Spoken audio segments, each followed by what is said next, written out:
great-grandparents came here in the 1860s. They lived on what they called Big Creek. That's where we get our name, is Big, from that creek. Well, my father and I both got back to the home place on the same day in 1946, and we decided that we wanted to do something local. We didn't want to move to the city or anything. We loved this country that we lived in right here, and so we started the company on a very small scale. My brother and I are probably been in the lumber business longer than just about anybody. Well, we start in with forestry, where we have registered professional foresters who go out and mark the trees. We've been doing that now for probably more like 50 years. So we're very vertically integrated, but very narrow in what we do. Well, we produce custom beams, large timbers, that sort of thing. In redwood, we also produce decking and fencing, as well as some framing lumber, but it has to be certified specially. Redwood, it's a fascinating species, and it's a very hardy species. It's limited by its geographic range, but within its ecosystem, it's a very hardy plant, and it survives actually better than most other conifer species.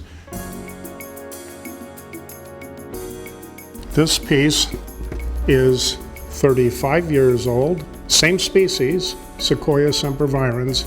This one grew much faster, and the main difference between these two trees is that this tree got far more sunlight than this one. This was a little tree, started growing up underneath some very large trees, and then when the trees growing next to one another started to shade out, and about 80 to 100 years ago, they cut the big trees around it and left this tree, and with the additional sunlight, that tree grew very rapidly with additional sunlight. This is one of my favorite photos, and I took this photo in 2003. We helicopter logged because the agencies didn't want us to build a road in here. There's some endangered species that we had to be careful to protect.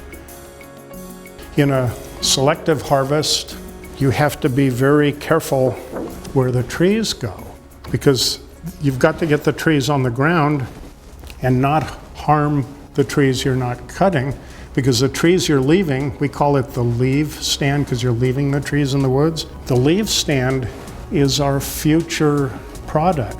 We need to protect this, and it's very challenging as a timber faller or as an equipment operator. We are not allowed to tell the public because we don't want the public out there damaging them. We're also the eyes for the Native Americans. We frequently find these sites that they're not aware of, so that's very helpful for them and their history. It's a great company to work for. I've been here 30 years, and it feels like family to me. They really, honestly, do the good things they say they do. Well, I just have a feeling for wood. I enjoy working with it and making things with it. And redwood is so special in that it lasts for such a long time.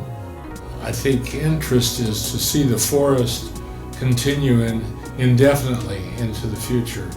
So we believe that the redwood forest is well protected under the kind of management that we practice. We have lived in the forest all our lives, and we want to see those trees continue to grow. And look at the forest, and it makes you feel good. It's still beautiful.